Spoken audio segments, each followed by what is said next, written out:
foulée du Gois.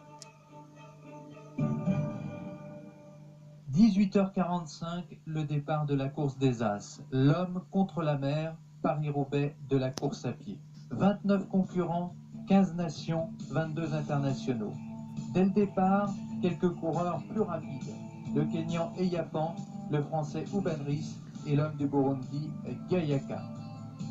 Quelques centaines de mètres plus loin, un homme se détache, le Français Ahmed Oubadris, de l'eau qui monte, mais une foulée aérienne. À quelques mètres d'Oubadris, le Kényan Andrew Eyapan, qui a représenté son pays au championnat du monde de Tokyo. Toujours devant Ahmed Oubadris, 9e du championnat du monde militaire 95. Andrew Eyapan, premier Kényan à fouler le Gois.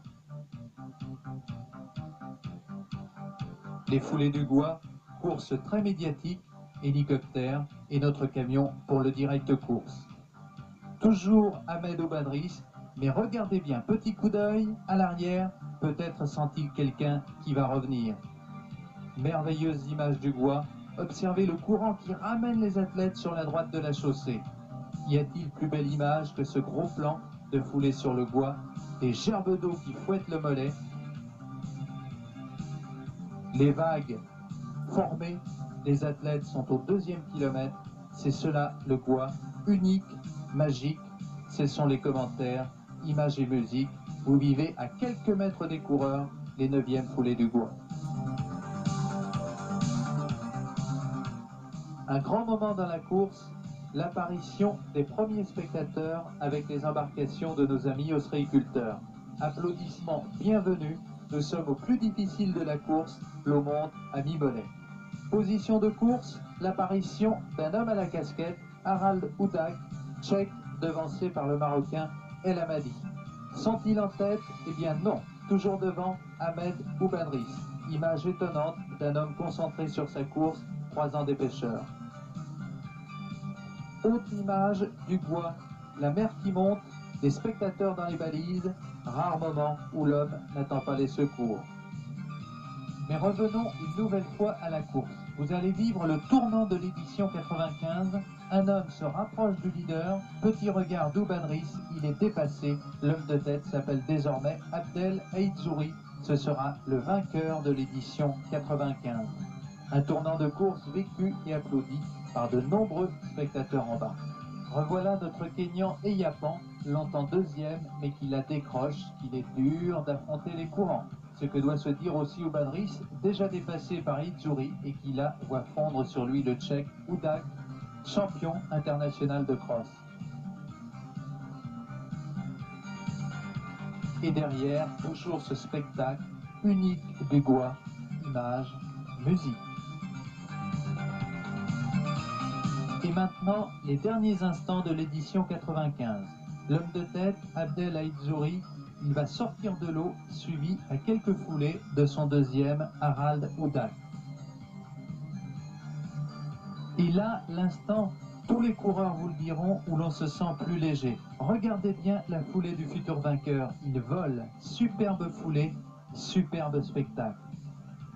Superbe lieu d'arrivée, digne d'une grande étape du Tour de France cycliste. Aïdzouri avec un petit coup d'œil arrière pour se rassurer, mais soyez sans crainte, jeune homme, vous êtes loin devant. Et vraiment, nous insistons, les images le montrent, une arrivée digne du Tour de France cycliste. Surprise, notre casquette rouge Harald Udak, qui sur le sec se fait dépasser par l'autre Marocain, Hassen El Amadi. Et place au final, un final sublime, un merveilleux public, on insiste vraiment, public fantastique, Abdel Aïdzouri noyé dans la foule qui va pouvoir lever les bras, Hassen El Amadi qui sera son second et 3e Harald Udak. Oui, vraiment une bien belle 9e édition des Foulées du Gois.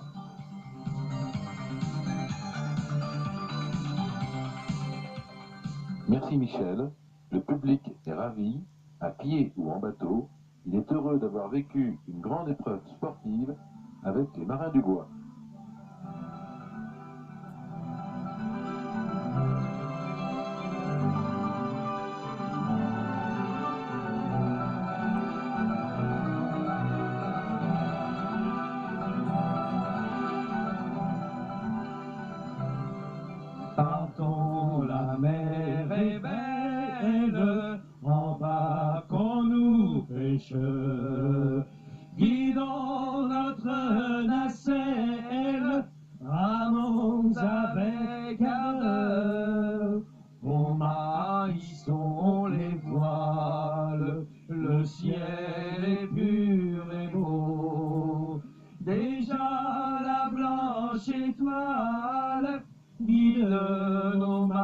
matelot, matelot. Elle est magnifique, hein, mais je crois qu'elle est à la hauteur de l'exploit du vainqueur. Ça, c'est sûr.